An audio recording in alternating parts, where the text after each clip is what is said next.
BA प्रथम वर्ष के प्रथम पेपर में आज हम समाजीकरण का अर्थ एवं विशेषताओं का अध्ययन करेंगे।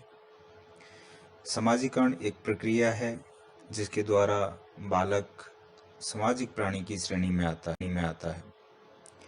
जन्म के समय नवजात शिशु रक्तमांस से निर्मित एक सावयव शरीर मात्र होता है, जिसमें केवल मूल प्रवृत्तियां और संवेग होते हैं। धीरे धीरे शिशु समाज के संपर्क में आता है, तब उसमें मानवों का विकास होता है और वह समझने लगता है कि उसे किस व्यक्ति के साथ कैसा व्यवहार करना चाहिए, व्यक्ति उससे क्या अपेक्षाएं रखते हैं और वह व्यक्तियों से क्या चाहता है। यह सब सामाजिक संपर्क के परिणाम स्वरूप ही वह सीखता है। और यह भी कह सकते हैं कि सीखने की क्षमता उसमें सामाजिक संपर्क के कारण ही विकसित होती है और तब वह समाज का एक सक्रिय सदस्य बन पाता है। समाजीकरण का शाब्दिक अर्थ नवजात शिशु को सामाजिक प्राणी बनाने की प्रक्रिया से लिया जाता है। समाजीकरण अर्थों में प्रयुक्त किया जाता है। एक तो मार्क्सवादी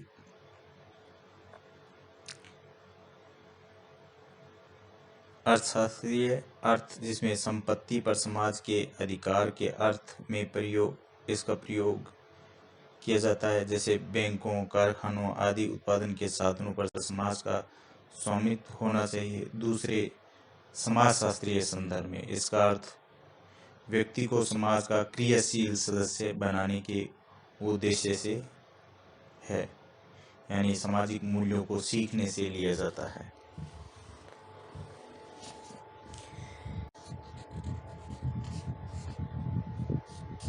समाजीकरण के संदर्भ में विभिन्न समाजशास्त्रियों ने अपनी कुछ परिभाषाएं दी हैं।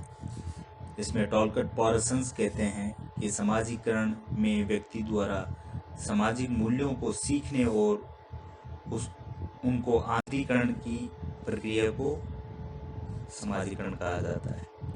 जॉनसन के अनुसार समाजीकरण सीखने की वह प्रक्रिया है जो सीखने वालों को सामाजिक भूमिकाओं का निर्वाह करने योग्य बनाती है। ग्रीन का मत है कि समाजीकरण वह प्रक्रिया है जिसके द्वारा बालक सांस्कृतिक विशेषताओं, आत्म और व्यक्तित्व को प्राप्त करता है। इस प्रकार विभिन्न समाजशास्त्रियों को अगर हम देखें तो वो यही बताना चाह रहे हैं कि सामाजिक मूल्यों को आत्मसात करना, संस्कृति को सीखना, समाज के अनुसार व्यवहार को सीखना ही समाजीकरण है। परिभाषाओं के आधार पर निष्कर्ष निकाला जा सकता है कि समाजीकरण के द्वारा सामाजिक मूल्यों को सीखा जाता है और उनका आंतरिकरण किया जाता है। यह सीखने की एक ऐसी प्रक्रिया है जिसके द्वारा मनुष्य समाज की सामाजिक और सांस्कृतिक विशेषताओं को ग्रहण करके समाज का सदस्य बनता है। इसी के द्वारा वह सामाजिक मानदंडों को सीखता है और समाज के साथ अपना अनुकूलन करता है। यही कहा जा सकता है कि सामाजिक मूल्यों, लोकाचारों, जनरीतियों, आदर्शों, मानदंडों को सीखने की प्रक्रिया ही समाजीकरण है। समाजीकरण की विशेषताओं में सबसे पहली विशेषता है आजीवन प्रक्रिया। समाजीकरण की प्रक्रिया आजीवन चलती रहती है। शिशु जन्म से लेकर मृत्यु तक अनेक परिस्थितियां धारण करता है और उन परिस्थितियों के अनुसार अपनी भूमिका को निभाता है। उदाहरण के लिए बचपन वह पुत्र पुत्री के रूप में पिता, भाई आदि के साथ व्यवहार करना सीखता है। बड़ा होकर अनेक पदों को धारण करता है, भूमिकाओं का निर्वाह करता है। समाज में व्यक्तियों को अनेक परिस्थितियों का सामना करना पड़ता है। अध्यापक के रूप में, पदाधिकारी के रूप में, यात्रा करते समय, सामान खरीदते समय, यानी नाना प्रकार की भूमिकाएं व्यक्ति करता है और व्यवहार को सीखता है। तो जीवन भर यानी आजीवन चलने वाली प्रक्रिया है समाजीकरण। आप किसी भी ऐसे दिन नहीं है जिस दिन आपका किसी न किसी प्रकार से समाजीकरण नहीं हो रहा हो। ये जीवन भर चलती है।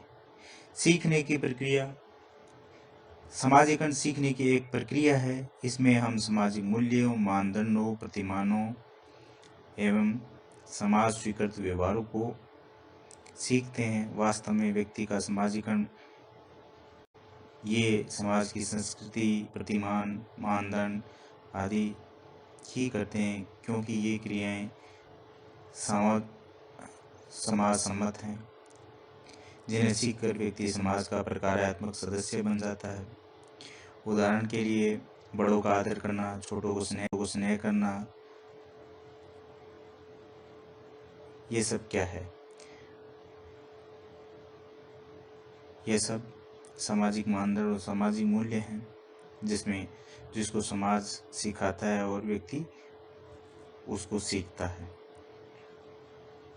इस प्रकार हम कह सकते हैं कि समाजीकरण एक सीखने की प्रक्रिया है।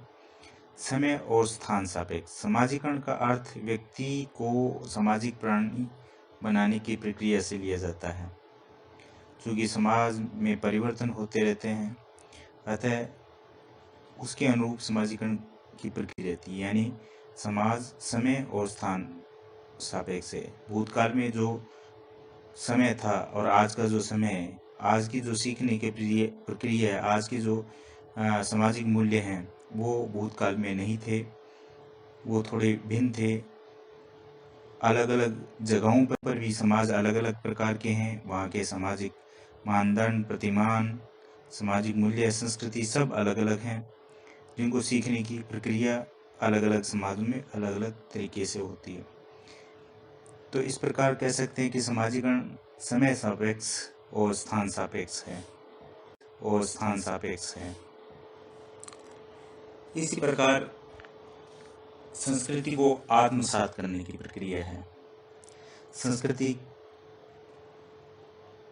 समाजीकरण संस्कृति को स्वांगीकरण अथवा आत्मसात करने की प्रक्रिया है। संस्कृति के दो रूप, भौतिक संस्कृति। संस्कृति के अंतर्गत मानव द्वारा निर्मित मूर्त वस्तुएं आती हैं, जैसे मकान, फर्नीचर, रेडियो, टेलीविजन, कपड़े आदि।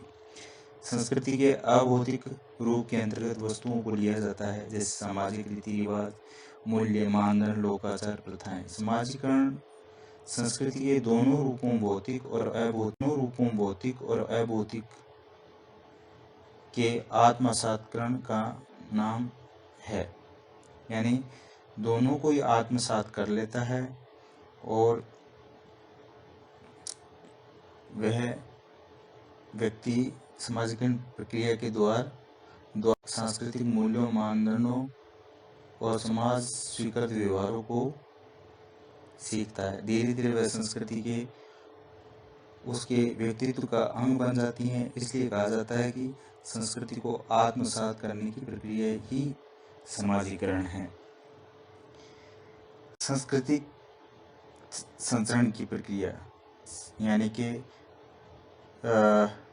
कोई समाज या समूह एक पीढ़ी से दूसरी पीढ़ी का संचरण समाजीकरण की प्रक्रिया द्वारा ही होता है। यानी जब एक व्यक्ति संस्कृति को सीख लेता है, वो आगे वाली पीढ़ी को सिखाता है। समाजीकरण के कारण ही यह संस्कृति संचरण की प्रक्रिया के अंतर्गत आती है। और यदि समाजीकरण नहीं हो तो पीढ़ी दर पीढ़ी किस प्रकार संस्कृति आगे बढ़ेगी। इस प्रकार ये कह सकते हैं कि समाजीकरण संस्कृति संस्करण की एक प्रक्रिया है। स्वयं विकास की प्रक्रिया। समाजीकरण के द्वारा व्यक्ति में स्वयं के प्रति चेतना तथा जागरूकता का विकास होता है। व्यक्ति इस ज्ञान का विकास होता है कि उसे समाज के अन्य सदस्यों के साथ कैसा व्यवहार करना है, कैसा संबंध रखना है। इस प्रकार समाजीकरण के द्वारा व्यक्ति के स्वयं का विकास होता है। व्यक्ति अपना मूल्यांकन कर सकता है। व्यक्ति दूसरों की दृष्टि में कैसा है उसे पता चल जाता है। इस प्रकार वह अपना BA प्रथम वर्ष समाज के